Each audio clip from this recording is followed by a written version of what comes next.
So we have two sponsors for episode 33 of Northwest Arkansas Investing Podcast. The first sponsor is going to be Maverick Man Dump Stars.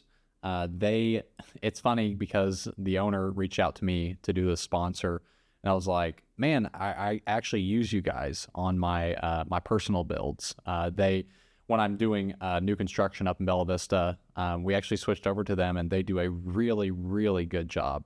And new construction, if you can have a dumpster service where you don't have to think about it, it's passive and there's no issues, that's really, really good. I never have to worry about Maverick Man dump stars. Trash is always picked up on time. The dumpsters are always clean. They put them in the right spots. They take direction very well.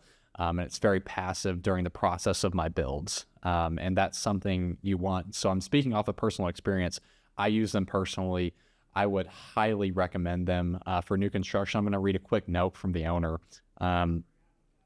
They offer anywhere from weekend rentals for full garage cleanouts to full-blown commercial and residential development.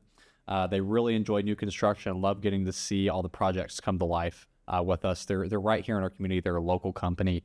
I love being able to pour money back into the local community as well. They really pride themselves in customer service and being budget friendly. I've seen that personally from them. Really good on price, and they're really good on customer service as well. You can find them at www.maverick, that's MAVERICK,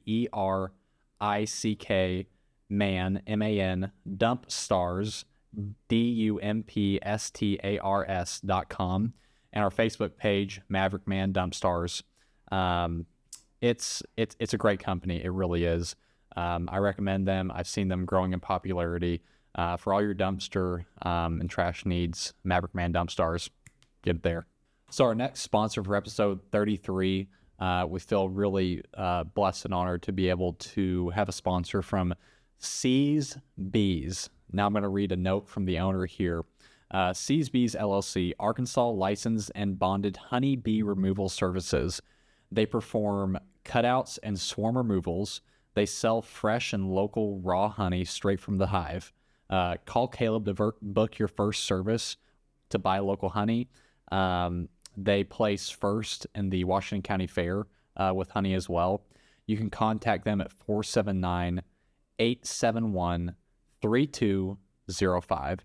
So Caleb Hutcherson is the owner of this company. I've known Caleb for a long time.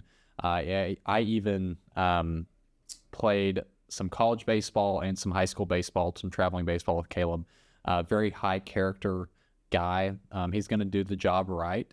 He's going to do the job correctly. If you have problems with beehives, I know he's gotten calls from rental properties before where there's a beehive and in the walls, and how do you go about remediating that and removing that safely and correctly? C's Bees is going to be your person to do that. Caleb's going to make sure the job gets done correctly.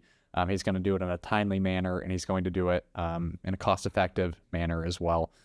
Caleb's a great guy to have on your team, and his team at C's Bees, C as in cat, C's Bees is going to be your call for that. Again, you can reach them at 479-871-3205. Again, I like to stress that this is a local company, someone where you're going to be pouring money back into your community. We love getting sponsors from local companies here, and just the thank that we have local sponsors is awesome. To see Northwest Arkansas podcast grow to where we have local sponsors like C's Bees and Maverick Dump Stars is great. So thank you guys again, and we'll see you on the next one. Welcome to Northwest Arkansas Investing Podcast, episode 33. Thank you guys for tuning in with us. We have Tyler Casey here with us with Pro X Property Management. Brandon Stills here.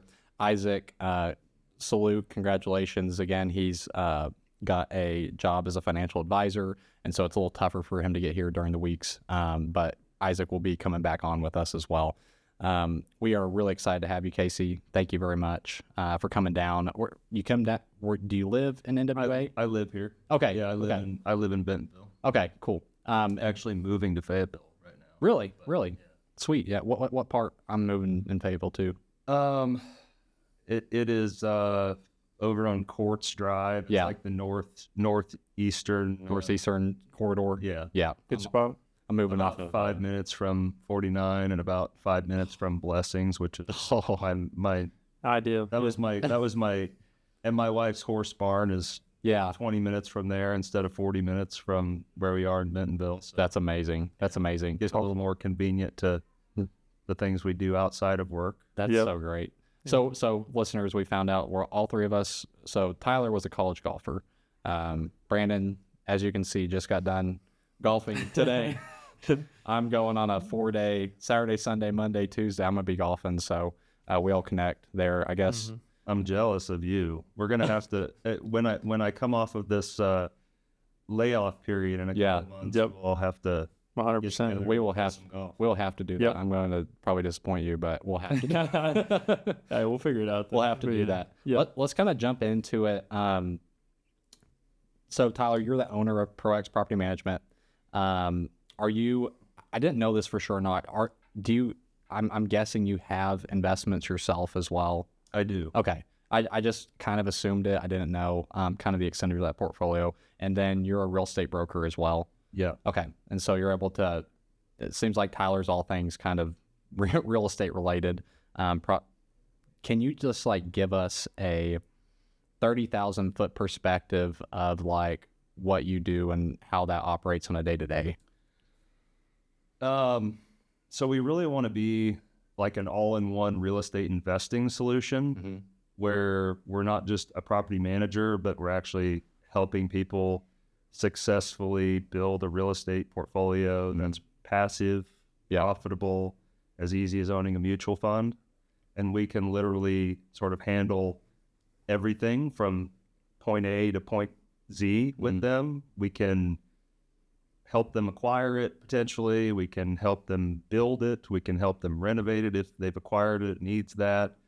We can help them even do the projections and budgets and obtain the financing and all the things that they need to do to make it a successful investment for them, and then operate on a day-to-day basis so that they can go play more golf or spend more time with their families or focus on their careers, whatever it is that they're trying to do. That's really cool. I've heard of a lot of property management models that it's just like we manage your property, we'll get a tenant in there, make sure if a light bulb breaks, the tenant doesn't call you kind of thing.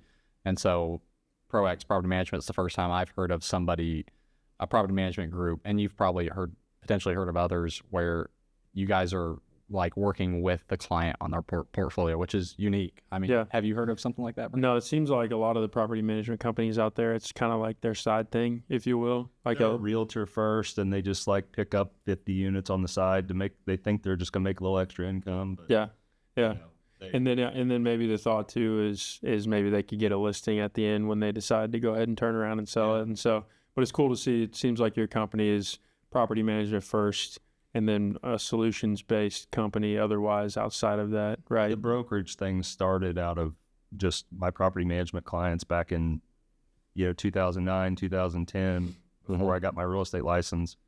We're doing a lot of transactions and we're buying a lot of stuff, and and this was only I had a couple clients at the time. And I thought, well, I know what to look for. I know like how to find deals for these people. Why don't I just go find deals for these people too? And that's kind of how it started. And then just over the years, got a broker's license. Added a few agents here and there. And so give us a scope of your background before, I guess 2009, 2010 is kind of when this started churning up. What was your background before that? Like, were you in sales? Were you? Well, I was in high school. Until it was high school, and then it was straight right into it. So my grandfather, who lives in Tulsa, was he was an engineer, but his whole retirement plan was to buy real estate. So by the time I was in high school, he probably had 20 rental homes. And he had no money in the stock market, nothing else. He had just bought rental homes. And in the summers, I would go down and like from 7 a.m. to noon, we'd go work on rental houses and we'd go play golf. Oh man. Country club. Yeah. There. So I would spend like a lot of times as much as a month in the summer. What country club in Tulsa? Oaks Country Club. I think I've seen them. My wife's family lives in Tulsa, so that's actually where my dad came up in the golf business. okay. So he was a assistant pro at Page Belcher, which is a public course there. And then he moved to Tulsa Country Club, and then he got the head pro job at Crestwood in Pittsburgh when I was like 3 years old. So I was there for a long time. That's sweet. So Brandon really likes the question, like, what possessed you at what age to think real estate? And I guess for you, it was your grandpa having that portfolio. Yeah. And he would, like sometimes in the evenings, he was a smoker. Well, he's still alive. He's 84 and he smokes 2 packs. It's crazy. Some guys just have iron lungs. Yeah. Yeah. I mean, he's a little messed up now. His health is getting a little, going downhill a little at 84. But that's a good run though for 2 packs a day. He was playing golf and shooting his age until like 2 or 3 years ago. Crazy. But he, he'd sit out in the garage. He had his little office set up in his garage with a TV, and we'd have a ball game on, and he'd be sitting there smoking his cigarettes, and he'd be showing me, like his QuickBooks. On his back end of, his rental properties after he had that morning just like refinished hardwood floors or changed out a leaky toilet or, some little job like that. Right. And so I thought, and I had good credit. Like I'd bought a car on financing when I was in high school. That's awesome. It got paid off, and it was like, I had like almost a 700 credit score when I graduated high school. That's good. That's great. Because of that. Yeah. And I had a couple $1,000s because I was working, in the summers, and I did some odd jobs for a contractor in Pittsburgh as well in the summers. Yeah. When I wasn't visiting my grandpa. And, I had a couple $1,000s saved up. I went and got an FHA loan. Yeah. Bought a 3-bedroom, 1-bath house right by Pitt State campus. And I lived in one room and rented out another couple rooms. As a college student? Yeah, I was 18 years old. So your start was a house hack, basically. That was your start. Yeah. Do you still have that house? Did you sell it? I sold it. Yeah. Yeah. In 2016, I had a partnership dissolve, and my partner left, took the construction business that we'd started. Yep.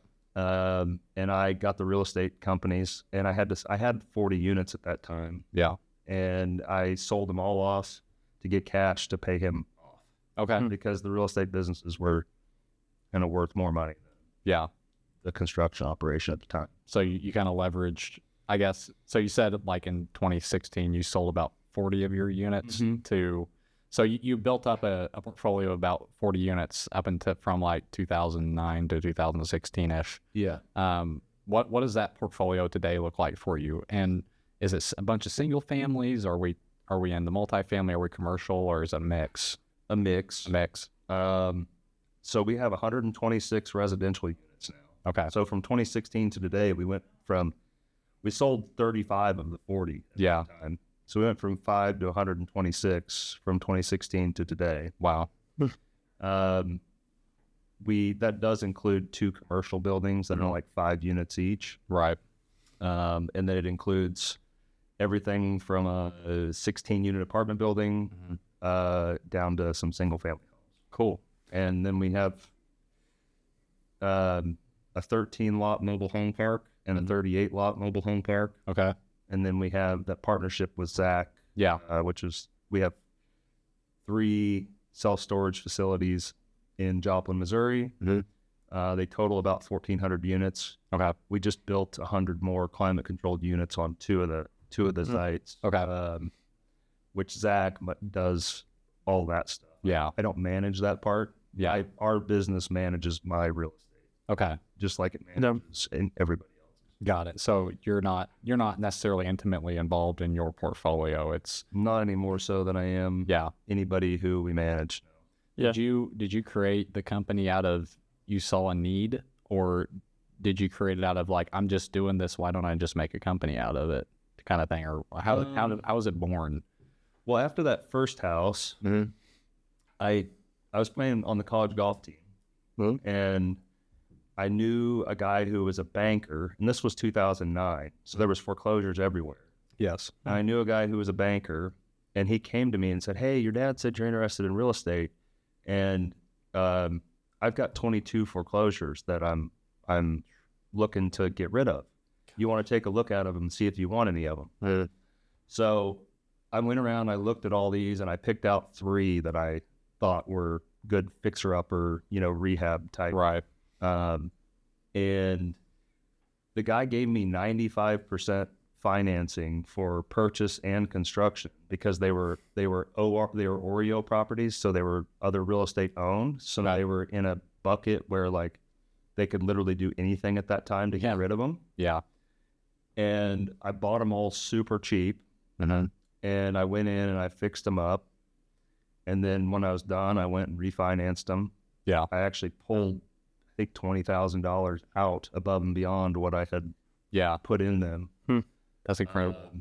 And so then, again, another connection from the country club. There's a guy who was a CPA for a big real estate developer in Pittsburgh. Yep. Who had just sold off like 100 units of his. Okay. And he only had a 40-unit apartment building left, and he wanted to hire property management. He was like 80 at this time, so he wanted to keep one building for some income, but he had sold almost everything off. He was done. And Richard Oler introduced me to this man, and I interviewed with him. I was 21 years old. No, I was 20 years old. Wow. And he hired me to manage his 40-unit apartment building. So that's incredible. That's really how crazy. That's really how Pro X started. Okay. So there wasn't even necessarily a company at the time. You just interviewed to be his guy, really, to be a property manager. Yeah, to be his property manager. I mean, at the time, I didn't realize. I mean, I formed a company to do that, right? Because they didn't want me to be an employee, and I really didn't know what I was doing. And he actually, Richard kind of told me like, well, you need to set up an LLC. Yeah. You need to get insurance. Yeah. You need to get a bank account. You need to get a bank account. Yeah. So it was sort of opportunity, accident. Like the guy just believed in you. I think he just thought I was good character and was working hard and trying to make something happen, and you just figured it out. Yeah. That's amazing. That's funny how you hear all the success stories all the time of people that start getting into it and they're just like, I just figured it out. Like, I know. Yeah. And I love the connection too of like, I feel like anybody successful, it's so much about who you end up being connected with, who ends up connecting you to the person that gave you your first break. And it's just cool to see how those things start to come together when you're out there hustling in the beginning already, and you're already starting your real estate career by house hacking and doing some other stuff. And then that opportunity comes because you're connected and people know that you're thinking about real estate or that you're wanting to buy real estate. And so the chips start to fall. So it's cool to see how those come together for sure. Well, then from there, it was just like, it went so fast, I can't even explain it. I mean, we went from 0 to 500 units under management in Pittsburgh in about 4 years. Man. Wow. And in that same time period, I got my broker's license, started my own brokerage, graduated from college. Wow. You got your broker's license, and this was ramping up while you were in college. Oh, yeah. Wow. It's crazy. Started a construction company that did $5 million in revenue in its second year. That's great. And just, we were doing a lot. So you've been at it. You're not old by. I mean, you're I'm 36. 36, and you've been grinding at this for a while. 15 years. Wow. Crazy. Are you gonna be one of those old guys that's like 16's like, I've been doing this for 45 years. Started when I was 18. Started when I was 2 years old with my grandpa. Yeah. I don't have any intentions of slowing down, or quitting, or we have a big vision, and we have a long ways to go to accomplish it. And got a lot of people on the team working really hard every day to move us a little bit closer. And what is Pro X Property Management? What's the portfolio for the company look like right now, as far as number of units and where you see it trending? So we manage 1,500 units total. Okay. It's really 5 locations, but 2 of them are franchise locations. Okay. So we have corporate ran offices in Pittsburgh, Kansas, Joplin, Missouri, and Northwest Arkansas. Okay. Those are owned and operated by Pro X Inc. Right. That's vast majority owned by my wife, Renee, and I. Okay. And then we started a franchising business in 2022, and we opened our first franchise in Winter Haven, Lakeland, Florida, in February 2023. Okay. And then we opened our second franchise in Springfield, Missouri in November 2023. Okay. So walk, as the audience listening, pretend they're in the 2nd grade. What does franchising somebody mean? Well, it's like McDonald's doesn't own all their restaurants. Right. McDonald's sells a system to run a business on. Yeah.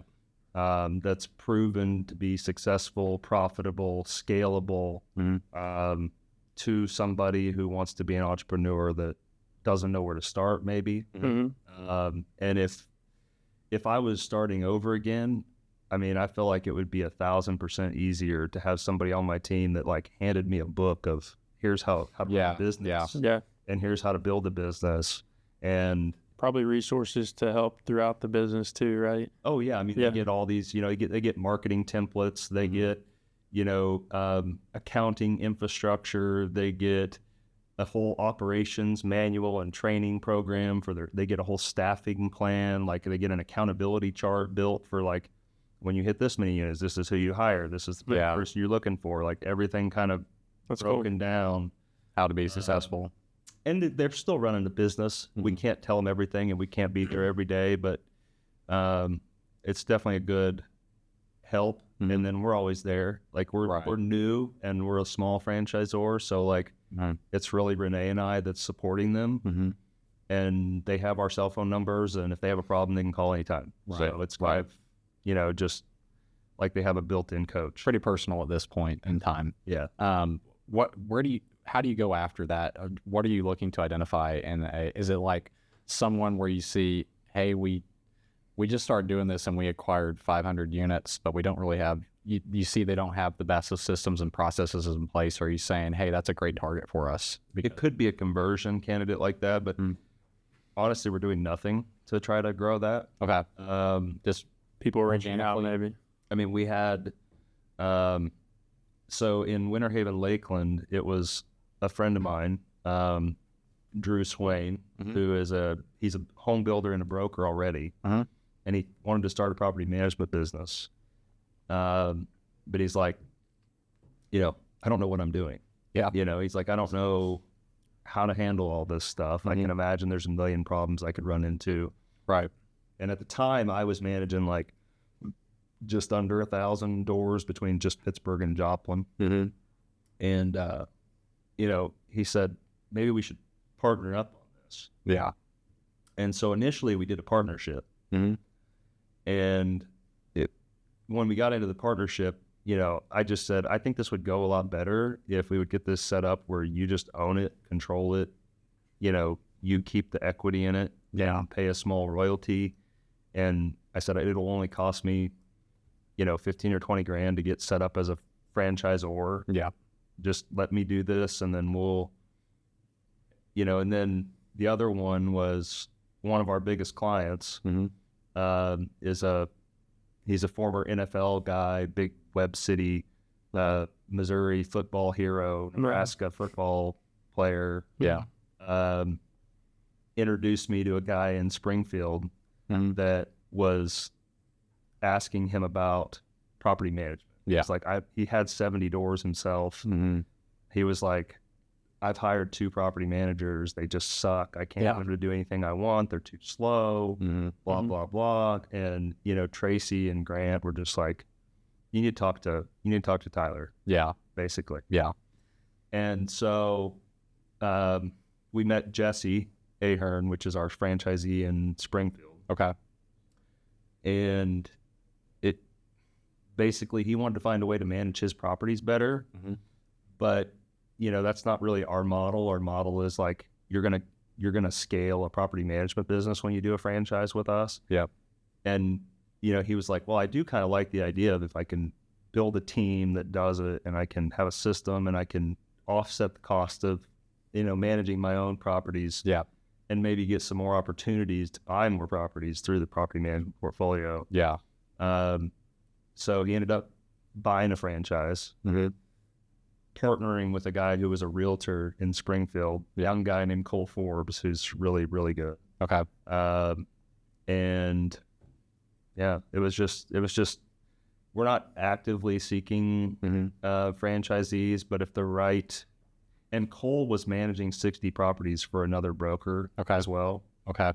And so, gosh, sounds like a night. And that broker was like getting ready to close down and retire. Mm-hmm. And so they basically just moved those over to us in Springfield. Yeah. With the Pro X franchise there. So we were at we started with like 130. Right. Right. Brandon, could you see yourself with your current, how you're set up, managing 60 units? No, I mean, as a realtor. Yeah, no. And that's the thing too, that we would love to get your thoughts on, as well as like, and what probably a lot of investors listening to this are like, at what point does a property manager make sense?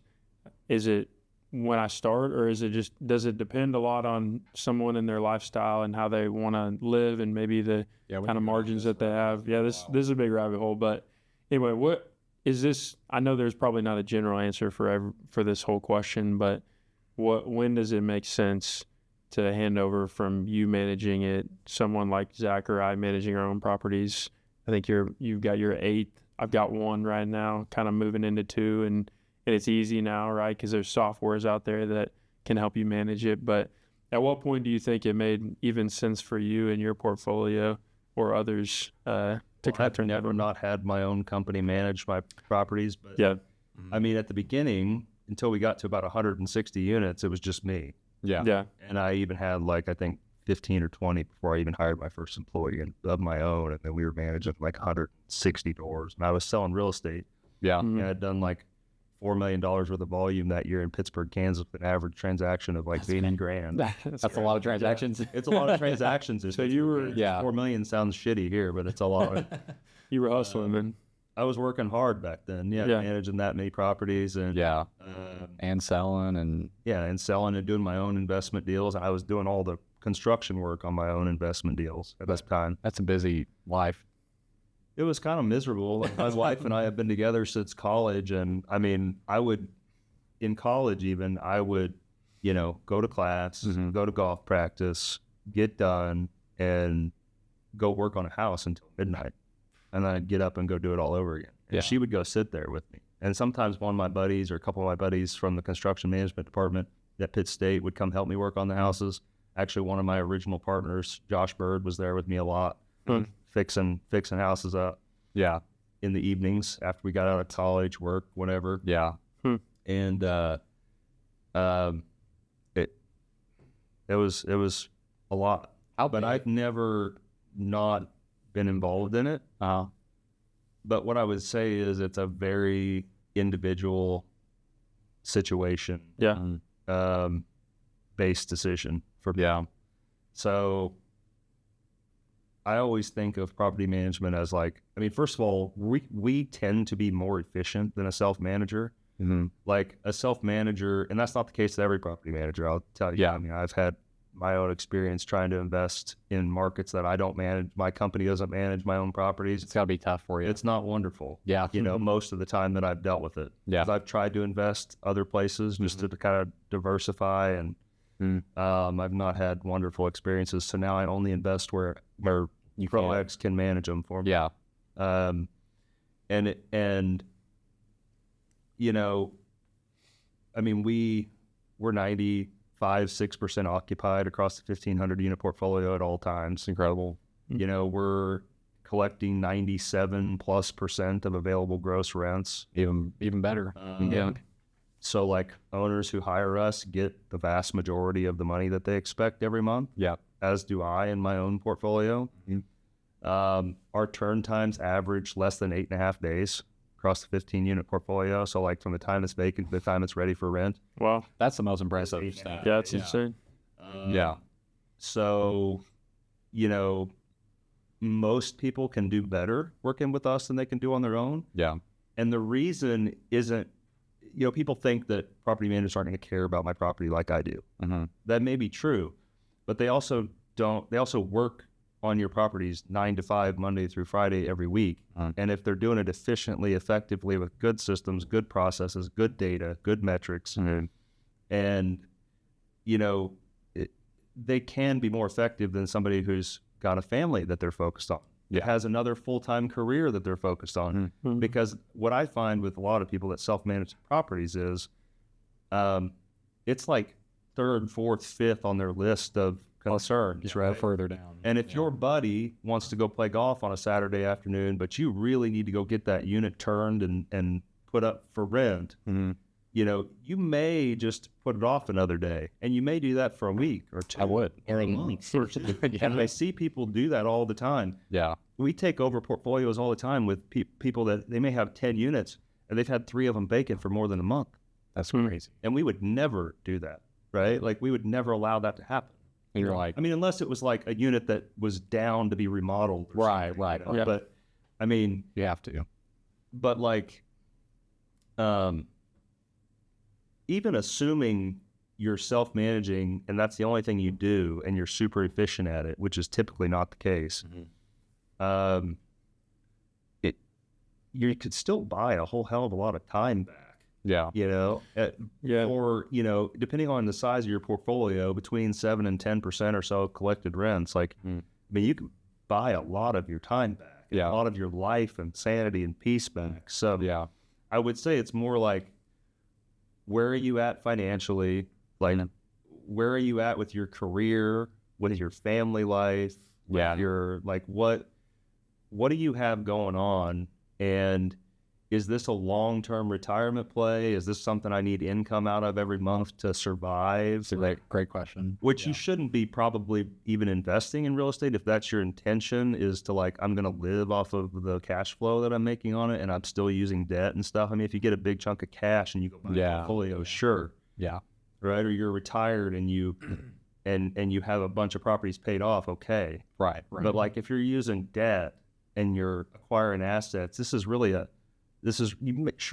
you make a little bit of cash flow, but this is really a long-term wealth building and tax strategy play. This is not like, I'm gonna retire from my job tomorrow because I bought 2 rental properties. I love that you made that point. I probably have 5 to 8 conversations a week with new investing contacts. Probably half of them go, I'm trying to figure out how to make enough cash flow to quit my job. And I go, well, one, Northwest Arkansas is not the place to do that. Buy 50 rental properties in the next 3 years and then wait another 20 years. And then you can't. Exactly. That's basically what I'm like, hey, like, those cash flow deals, like, I'm just going to be honest. Like, one, if I find one that's like that good, I'm probably going to buy it. And I'm not a great realtor if I'm not buying it. And 2, like, that, they just ain't here. Like, it's not NWA. Like, the play for me and what I advise my clients, especially in this area of the country, you know, I can go, hey, let's go get a little more cash flow in Little Rock or in like a Fort Smith. Like, I think you'll be able to find some more cash flow in markets like that but the home might be worth the same in 10 years, but you might get a little more cash flow, but it's like, then your cash flow gets wiped out with a property that's not as up to date. You know, you're getting the cash flow, but then an HVAC goes out and there goes a year of rent.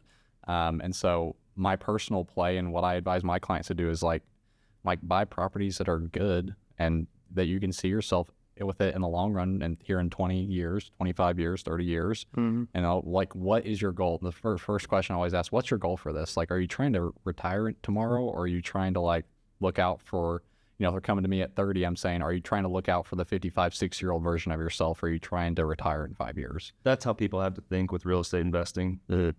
you don't make that much money on a monthly basis. No. I mean, I've got 120. It's wiped out. And, I think the average cash flow across like per door on the portfolio is maybe $90 a month. Yeah. I love that you said that. Yeah. I mean, That's that sounds terrible, but that's just that's an eye opener for a lot of listeners. I think that, even though you have 126 units, it doesn't mean that you're making, $1,000 of cash flow every month. Yeah. On all of them. Yeah. Yeah. So my net is very small. Yeah. Yeah. And I like what you said too about buying your time back. One guy that we've had in here and we spent a lot of time with him, Jared Martin. I'm sure you know Jared well. He started with you all. He's like a walking billboard for Pro X Property Management because he talked about how he's like, his every day when he was managing his 54 units or whatever was just nonstop. Having to deal with things and stuff like that. And his, Tenants, text messages, showings, people not showing up for showings. Like, the amount of shit you deal with, I don't think people realize like how much of a job it actually is. Right. And it's probably not too bad you have 2 or 3 of them, but you get 10 or more of them. Yeah. It starts to get very annoying for your life. Right. So. And his goal too is, obviously to continue to build and to continue to every day make his calls and make his follow-ups and flip properties and everything like that. And so, in his position, it like if he's not spending time doing those things, he's going backwards literally, a little bit, I think. So that's something Zach always talks about too. And being able to figure out times in your day that you need to be doing things that are producing for whatever that is. So maybe it's a Walmart corporate guy, or maybe for Jared, it's doing his flips and everything like that and finding more properties. For Zach, it's building and it's doing real estate sales. And so, I think that buying your time back is a really interesting thing to think about. Yeah. And Jared and I have become great friends through this process of him becoming a client. Love Jared. He's a really nice guy, and his wife, Caroline, and we put dinner with him, and really enjoy him. Yeah. And we've done a good job of, I think, helping him kind of optimize his portfolio over these first, 8 months or so that we've been working together. Yeah. Mm-hmm. And I think people like that. I'm still really involved in that initial process with people to this day. We have over 300 clients. Yeah. But I'm still like, when we onboard, they pretty much all meet me. Yeah. Like it, and we pretty much go through it, sit down and look at their portfolio and go, where do you have holes? Where is their money being left on the table? Right. How do we make sure we maximize this for you over a 6 or 12 month period of time? Yeah. So would you even go to the extent of saying, like, I don't know if you go this in depth with somebody. Someone comes to you and let's just say they have 4 properties, 3 of them, they're renting out for market rent, but this one over here, it's sitting on a half-acre lot and you could get an ADU on it, maybe. And you could maximize space like that. Like, I think that's super unique for the property management industry, is y'all being able to sit down and go, where are the holes? Which is, usually property management is, I like to say CPAs are usually like bean counters or planters, something like that. Like CPAs can be like strategists with you, or they can pretty much just stick the numbers you give them onto the right form. The same thing with property management. Don't know. Yeah. Yeah.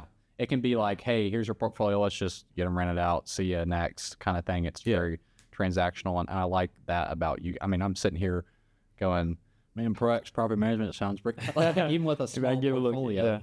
And all of my tenants, I buy nicer homes. So like newer builds. So yours are easy. It's super easy. Yeah. Like up until probably around the 10 to 15 mark, I'm probably not going to, I don't have that much stress. And I get to golf all the time. So it's like, I got the time to do it right now, but I see in the near future, like once you start acquiring more properties, and Brandon, you'll see this as well, and I know you know this as well, once you get 7, 8, and the snowball starts building a little quicker. And so I definitely see like in the next probably couple years, like I need property management, because if you want to scale it, you've got 2 choices. You either build your own infrastructure, which would be like, you have a property management software. Maybe you have somebody who takes phone calls for you. Yeah.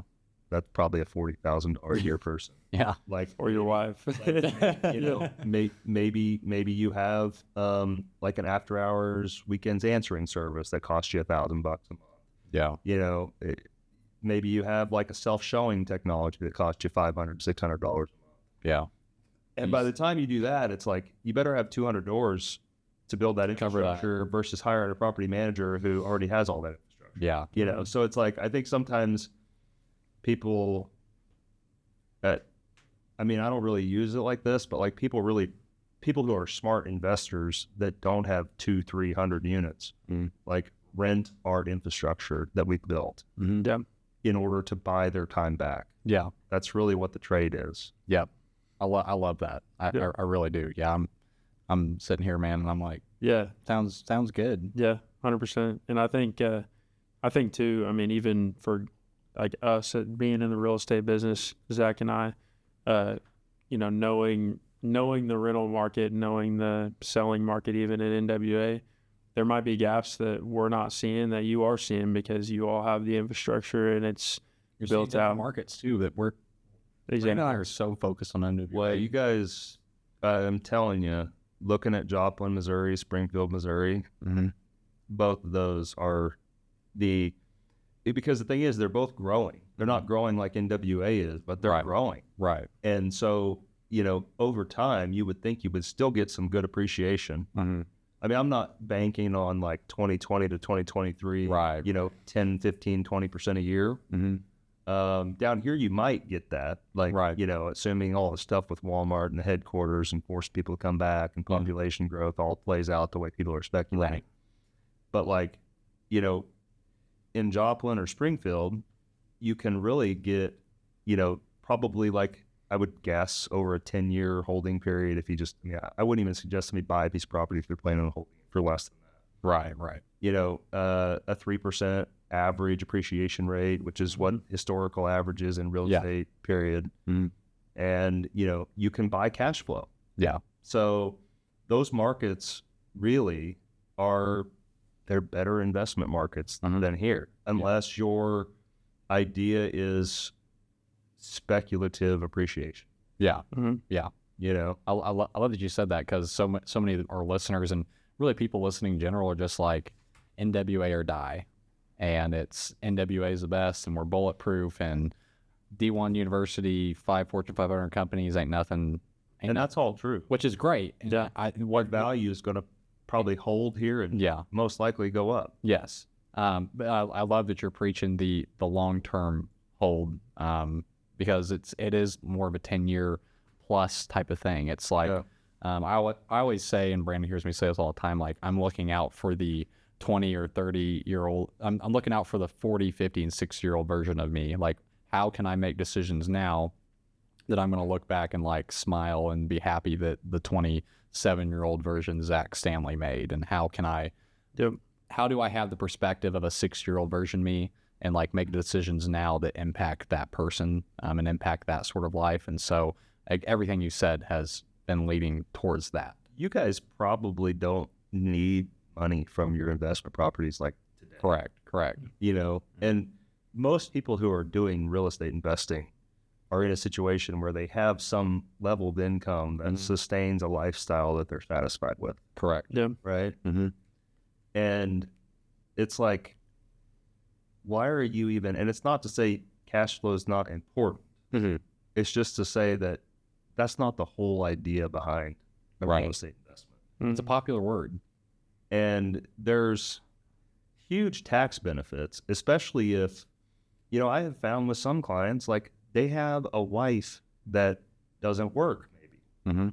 And their wife could get to be a real estate professional by, you know, investing in real estate, even managing a property manager is part of that 750 hour a year. Being able to show, like getting their real estate license, you know, and then the real estate that they buy can actually offset W-2 or 1099 income for the husband who's making a substantial income. Yes. So like, and that may not be the case in a few years, depending on, you know, what happens with the bonus depreciation rules and all of that. But, right now, like that's still a thing that people need to consider is, if I'm making $500,000 a year salary on a W-2 and I'm paying $200,000 to the government, and I could go buy $1 million a year worth of assets that pay for themselves, appreciate over time, and will pay off and be a benefit for my future. Yeah.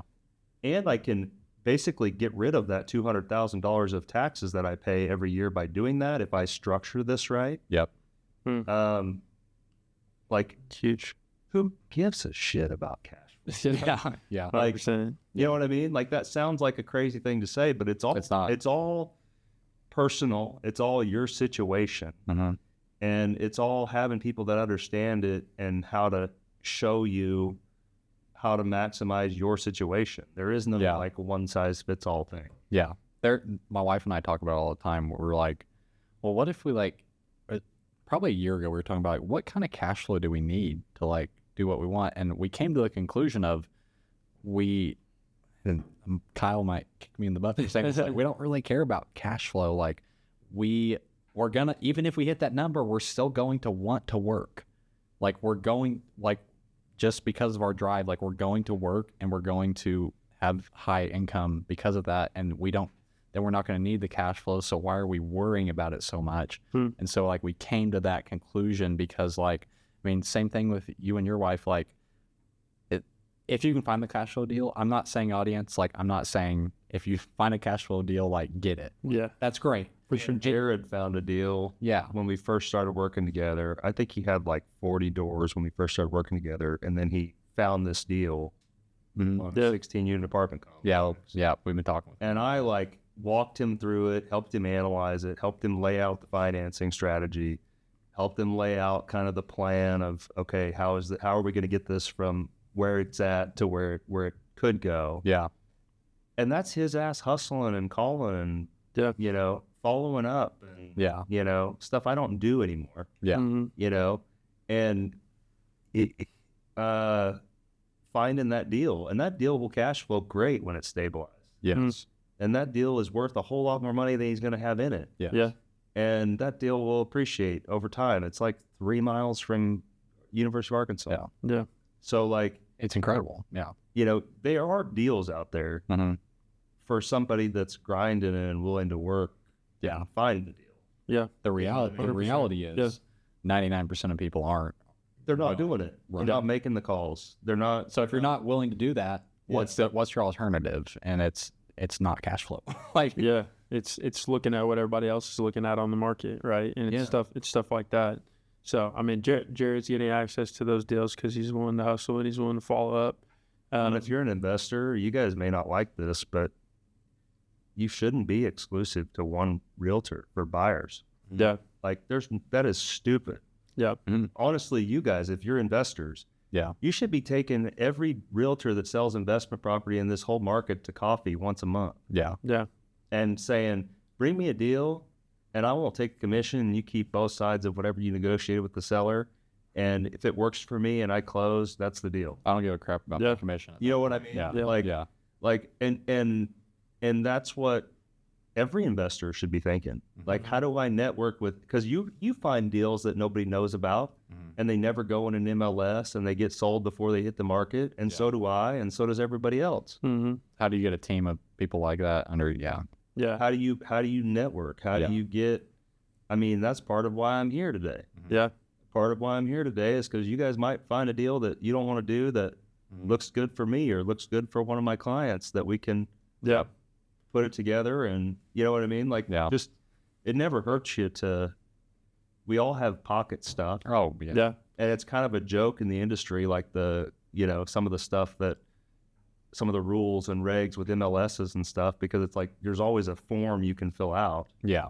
There's always something you could do different to like do a deal that you don't put in the MLS system. Right. Right. And it's like, everybody has a buyer waiting to buy the next thing. Yeah. Oh, and there's always like the guy that, you have in your back pocket. It's like, I would sell this, but it's just got to be the right price. No, I'm not going to list it, kind of thing. And I mean, Brandon probably got, quite honestly, like a lot more than me. Like Brandon's hitting the phones every day. Jared and I share that, which is funny, but just like that. I mean, there's deals that I've been following up on for 4 or 5 years, and that I was telling them kind of last fall, winter, when things were kind of in a pinch, started to feel like it was in a pinch a little bit.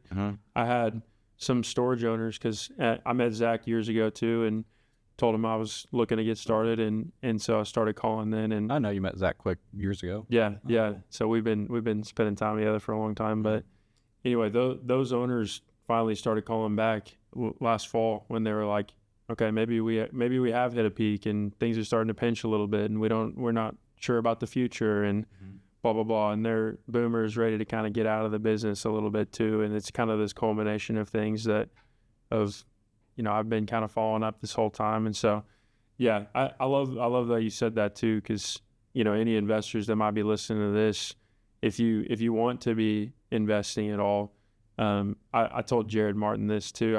I've seen his emails for 3 years, maybe 2 or 3 years, of him saying like 5 or 6. Yeah, Homestead Inc. Just talking about we'll pay both sides, and I didn't know the face to it until in the last year. Consistent, relentless with it. Yeah, he's a grinder, and that's what it takes, though. I mean, I think you've got to let people know what you're looking for and that you're looking for stuff. I think to really be in the game. And Zach is like, I just have to say he's like the best business partner anybody could ever ask for. So if you're like, if he comes to you and says, hey, I have this storage deal that I'm looking for money for, just do it, and you have I would highly recommend it. Absolutely. He will make you a lot of money. Yeah, absolutely. Speak on this is not on script, but speak on how important it is to have a wife that backs you and believes in what you're doing. Because you spoke a little bit on how even in college, I don't know if you guys were married or engaged during that point. We were dating. I was a junior in college, and she was like actually summer of senior year of high school, like coming to Pitt State. Yeah, when we met, and we dated for 9 years before we got married, and we've been married for 7 years. So. That's amazing. That's awesome. Speak on how important that is, because I know for me and my marriage, and we've talked about this a lot with guests, is how important that is to have someone behind you that believes in what you're doing, is backing what you're doing. At first, my wife didn't really believe, and she was like, I don't know what the hell we're doing. And I'm like, real estate's the way. And she's like, no, it's not. And so I had to create this PowerPoint and like Excel spreadsheet. And I was like, look, if we do this, this, and this, she still didn't get it. And like, I had to go back to the drawing board and figure out how to communicate it better. And then she's like, oh, it makes sense. Now she brings deals to me to underwrite, and she's a realtor now too. And it flows now, but before that it didn't. So speak on like how important that is to have someone. It's very important. Mm-hmm. I mean, my wife is she's the COO of Pro X, and I would say 90+% of all the kind of systems and processes that we follow and train, and the things that we built the franchising business on, she created. Yeah. She came to work with me in 2013. She was like an HR and safety director for a manufacturing plant in Pittsburgh, in Frontenac, Kansas. Yeah. Prior to that, after graduating college for a couple of years. And she transformed our business. Like, I mean, I was a good, I think I was good at marketing and sales. Yeah. And I was good at like figuring things out and putting out fires, and I could problem solve. Yeah. But I never like saw a problem and then eliminated the problem from ever happening. Yeah. You know what I mean? Yeah. And then she came in and she kind of built out the base of the system that we use today that sort of like has eliminated 95% of all the problems that could happen in property management, you know? And so cool. And she pretty much goes along with whatever crazy shit I want to do next. Which is a lot. I mean, like we haven't even got into some of the stuff, right? Yeah. I mean, it's she puts up with a lot. With me I'm never stopping, never slowing down, never like if we haven't even finished the last thing before we're starting the next thing ever. Yeah. You know. Yeah, it sounds like she sat in those houses with you when you're fixing them up in college, didn't you say? Oh yeah. Yeah. Oh yeah. Till midnight or whatever. A lot of times. Yeah. Yeah. That's a key. It was, and even every couple of years, we still like sort of plunge ourselves right back into like, oh my God, we're broke again. You know, we do it. Like we just keep reinvesting so aggressively, and it's all me pushing it. Yeah.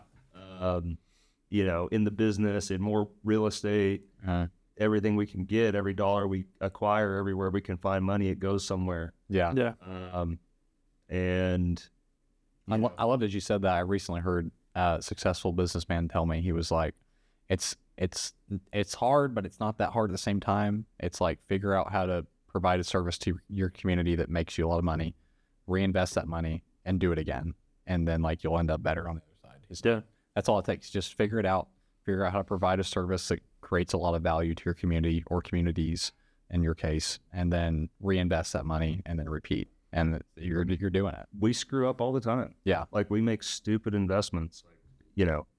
We have lost money doing things. Yeah. You know, we have failed at things. We have had businesses that didn't succeed. We have, you know, and you just, even though some of them fail, you know, enough of them win that they, you know, and we do, and I have figured out I have to stay in my lane. Yeah. Like I have to stay in the realm of real estate or services to real estate.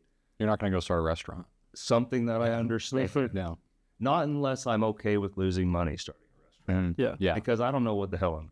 Right. But if I just want to start a restaurant, I might do that. Yeah. But I'm not, but like, if I want to make money, it needs to be like, I need to go buy a HVAC company. I need to build a software that services my industry like I'm doing right now.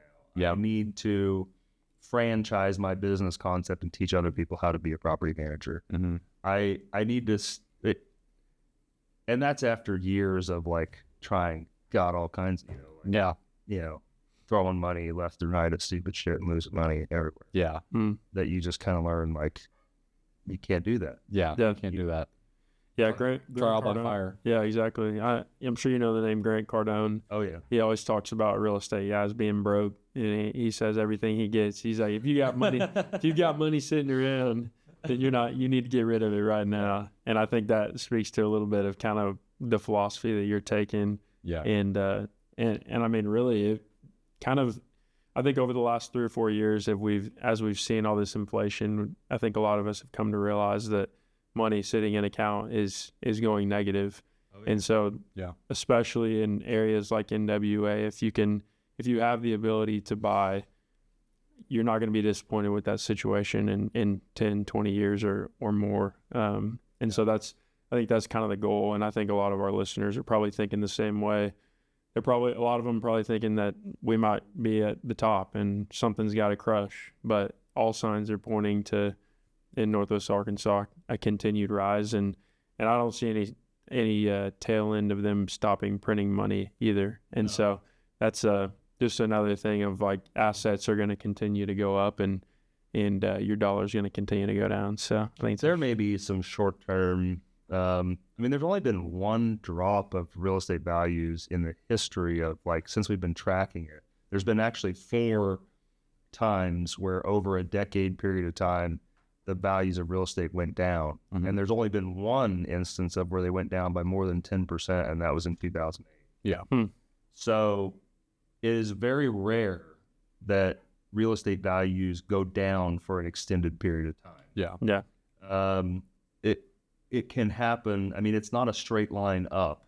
I'm not saying that, but I mean, you know, it goes up, it goes down, it goes up, it goes down. But if you average it out from like the mid 1800s, since they've been tracking this stuff, you know, it's about a 3% average annual appreciation rate on real estate. So if you just base your deals on over a 10-year holding period, I'm going to get 3%. You're probably pretty safe. It's not 100% certainty that that's going to happen, but just sticking with it. Yep. Well, I think we're going to start wrapping up here. Is there any sort of more plug to your company or last pitch for, I mean, use this as a platform for sure for our listeners? Not really. I mean, if if there's somebody out there that's struggling with a property that they have that, they think could perform better, I'd love to have a conversation with them and see if I can help them. Yeah. If there's somebody out there that is, working a full-time job, has a family, struggling to get to what they need to get to make their rental properties perform the way that they should, I'd love to talk to them because I think I can help those people. Yeah.